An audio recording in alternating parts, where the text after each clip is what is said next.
Assalamualaikum warahmatullahi wabarakatuh. Ada materi yang penting setelah kita membuat SOP, yaitu update SOP. Pada materi kali ini saya akan membahas tentang pentingnya update SOP. SOP itu penting banget ya teman-teman sekalian. Tapi tahu nggak, SOP juga butuh diupdate. Kenapa?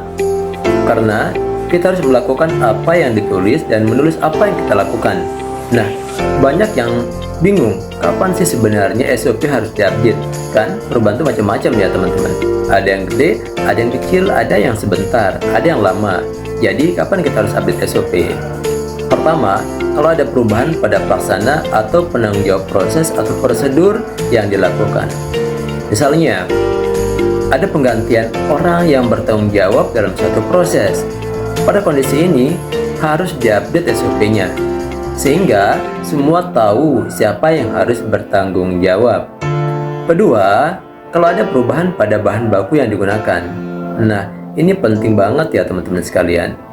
Kan, bahan baku itu elemen penting dalam proses. Kalau misalnya kita ganti bahan bakunya, SOP juga harus ikut diupdate, sehingga semua tahu cara penggunaan bahan baru tersebut. Ketiga, kalau ada perubahan pada metode. Metode adalah cara atau jalan yang harus dilakukan dalam proses atau prosedur. Jadi, kalau ada metode baru yang lebih efektif dan efisien, SOP juga harus diperbarui, supaya semua orang tahu metode yang baru dan bisa mengikuti dengan baik. Keempat, kalau ada perubahan lingkungan tempat berlangsungnya proses atau prosedur. Misalnya, kita pindah tempat kerja atau ada penambahan fasilitas baru. Nah, SOP juga harus disesuaikan dengan kondisi lingkungan yang baru, sehingga semua orang bisa beradaptasi dengan baik. Terakhir, kalau ada pelanggan yang ngeluh atau punya masalah karena ada kesalahan di SOP kita, itu tanda-tandanya buat update SOP. Pelanggan itu penting banget ya teman-teman. Jadi, kita harus mendengarkan masukan mereka dan memperbaiki SOP kita supaya tidak ada masalah lagi. Nah, kalau kita tidak update SOP, ada konsekuensinya. SOP yang tidak diupdate itu jadinya tidak relevan lagi. Kayak jadul begitu ya teman-teman. Dan nggak ada gunanya. SOP yang jadul cuma jadi pajangan aja, tidak berpengaruh apa-apa. Makanya, semangat update SOP-nya teman-teman. Kita harus punya semangat perubahan dan tidak boleh mengabaikan dinamika perubahan. Setiap perubahan itu kesempatan buat kita untuk memperbaiki diri.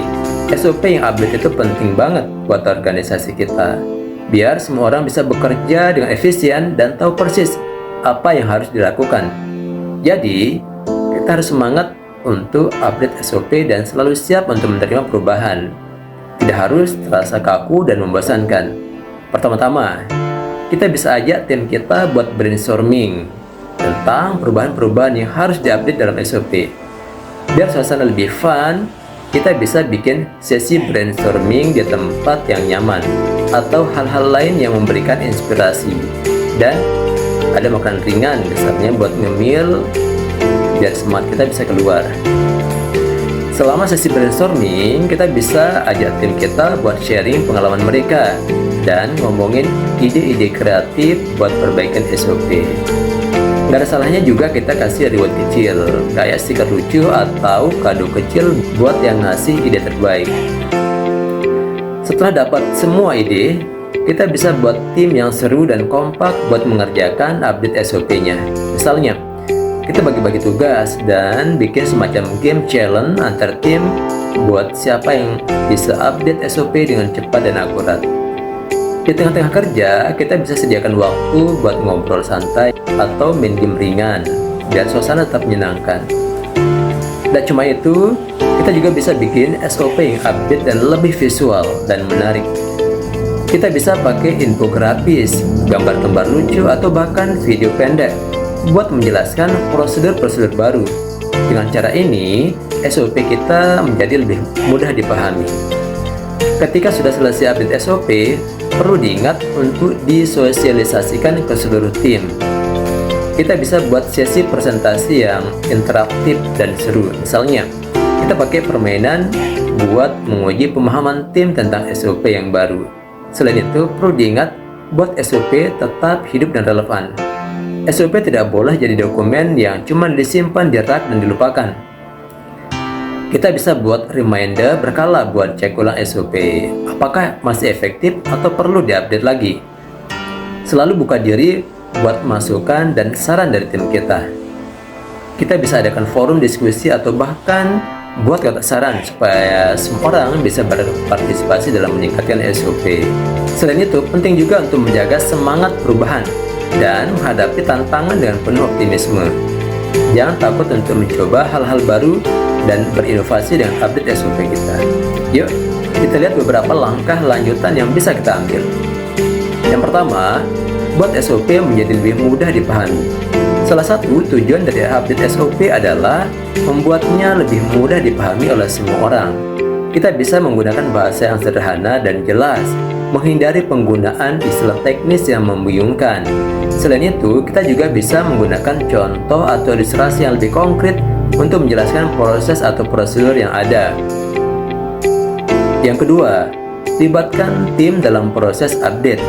Supaya semangat update SOP kita semakin tinggi, kita bisa melibatkan seluruh tim dalam proses update. Kita bisa buat sesi kolaboratif di mana setiap anggota tim punya kesempatan untuk memberikan masukan dan saran. Semua orang punya pengalaman dan perspektif yang berbeda, jadi pendapat mereka sangat berharga dalam memperbaiki SOP. Gunakan teknologi sebagai alat bantu. Dalam era digital seperti sekarang, kita bisa memanfaatkan teknologi sebagai alat bantu dalam update SOP. Misalnya, kita bisa menggunakan aplikasi atau software khusus untuk membuat dan mengelola SOP secara lebih efisien. Selain itu, kita juga bisa memanfaatkan platform kolaborasi online untuk memudahkan tim dalam berkolaborasi dan berkomunikasi. Buat SOP lebih interaktif. Daripada hanya menjadi dokumen yang statis, kita bisa menjadikan SOP lebih interaktif. Misalnya, kita bisa menambahkan hyperlink atau navigasi yang memudahkan orang untuk melompat ke bagian yang relevan.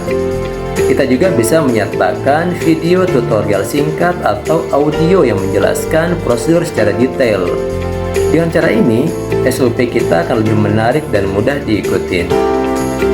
Yang kelima, lakukan evaluasi berkala. Setelah SOP diupdate, penting untuk melakukan evaluasi berkala. Kita bisa membuat jadwal rutin untuk meninjau kembali SOP dan melihat apakah masih efektif atau perlu diperbaiki lagi. Selain itu, kita juga bisa mengadakan sesi feedback dengan tim atau bahkan dengan pelanggan untuk mendapatkan masukan dan saran yang berharga. Jadi, update SOP nggak harus membosankan. Kita bisa membuatnya lebih menarik, interaktif, dan melibatkan seluruh tim. Dengan semangat dan kreativitas, kita bisa memperbaiki SOP agar tetap relevan dan berguna dalam mendukung kesuksesan organisasi kita. Kita akan lanjutkan di materi berikutnya. Kalau kamu suka dengan video ini, jangan lupa like, share, dan subscribe.